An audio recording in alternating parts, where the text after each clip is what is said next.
Good morning. My name is Nothando Migogo. I'm the CEO of SAMRO, Southern African Music Rights Organization. I would like to obviously give a perspective from SAMRO, but I'd like to try and speak for the practical effects as they affect our members. We have about 15,000 members at SAMRO who are composers and authors as well as publishers. The first thing I'd just like to point out, which strikes me, is somewhat the incongruence between what I understand as the policy that has led to the reform of our legislation and the outcome in some areas. I think it's also important that we acknowledge where the bill has done the work that it's supposed to do, and I will actually acknowledge these. And just as the Honourable Minister said today, that the Interministerial Committee, which obviously was set up by the IP Consultative Framework, the reason they wanted to come up with the bill, the policy said we need to look at an author-focused, we need an author-focused perspective so that authors' works do not unduly benefit others and that they have a quality of life. Those are the words of the Honourable Deputy Minister today. Part of the bill, elements of the bill have, for example, said that we should have regulation for all collective management organizations. I don't know if all my colleagues agree, but I think that is a very good thing because that helps us in terms of achieving this policy objective. We should be regulated. I mean, at the end of the day, we need to make sure as collective management organizations, we are delivering what it is that we're meant to deliver, which is to give due royalties to our members. Also, another positive which feeds into this goal is the fact that this bill brings us in line with the digital age, the online age. Obviously, in 1978, there was no digital consumption of music, for example. So this bill then brings us up to date with that, obviously further benefiting our members. However, there's some areas we feel that the bill fails the balance of copyright and actually then does not achieve what its stated purpose was. And this is where this balance that between copyright and access to the use of, or to the works that are created by copyright holders, that we feel that balance, I feel that balance has now been tipped too much in favor of the users. Let me just first start and say where the bill has not fulfilled the policy objective. This has been an absolute missed opportunity to focus on copyright enforcement. We as collective, and I've worked for, this is the third collective society I've worked for. I've worked with DALRO, I've worked with Capasso, and I'm with SAMRO. One of the biggest struggles is accurate reporting from users of copyright. This then puts us in a difficult position because we're not able to distribute as accurately and as timelessly as we should. And then obviously bringing the spotlight of government to say, but why are you not distributing? We really expected that this bill was going to strengthen those measures and say, look, as a user, whether it's a broadcaster, whoever, you are absolutely obliged to report accurately, report on time. This is conspicuously missing from this bill.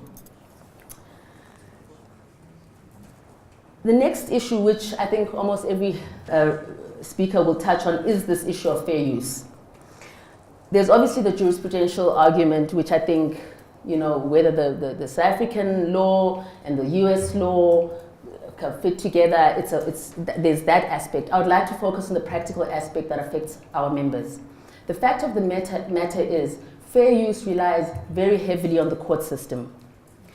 If we look at the history and the practical situation that most of SAMRO members are in, they cannot, number one, afford to take matters to court. We see this all the time. There are copyright disputes all the time, and they're just sitting ducks because no one can afford to go to court. Access to justice is tough financially.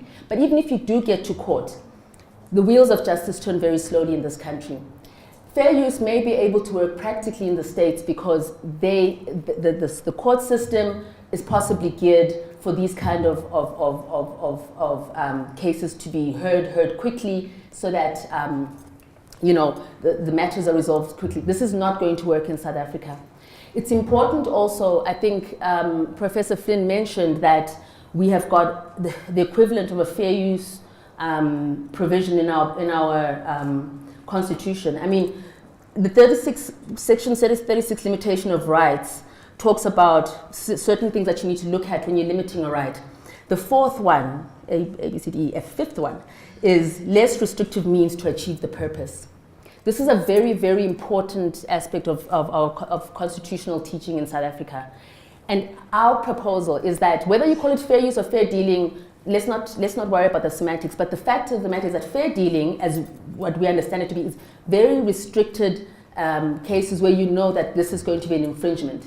If we want to widen those, why don't we say, okay, it's now 2017, let's include X, Y, and Z, and then say if there's anything more, we'll go to court, and then the courts will further develop the law then, because in those instances, it limits the amount of times that people need to go to court.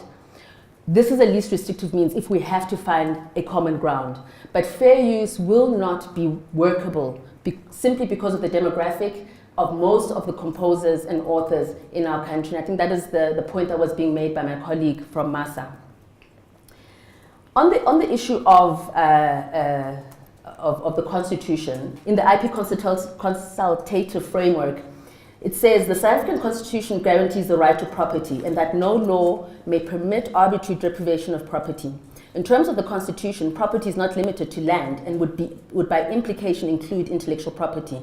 This interpretation is consistent with the Constitutional Court jurisprudence. Right. Now, the right to property is actually the only right within the Bill of Rights that has its own limitation clause. Every other right is limited by Section 36, which is the general limitation of rights clause. The right to property, Section 25 of the Bill of Rights, has its own limitation clause, which actually already tells you how important it is that property rights are protected in South Africa. This limitation clause says that, okay, so the right to property, no one may be deprived of property except in terms of the law of general application, which we can argue that obviously the Copyright Act is a law of general application, and no law may permit arbitrary deprivation of property. Here's the internal limitation. Property may be expropriated only in terms of the law of general application subject to compensation, the amount of which and the time of manner of payment must be agreed to. Okay.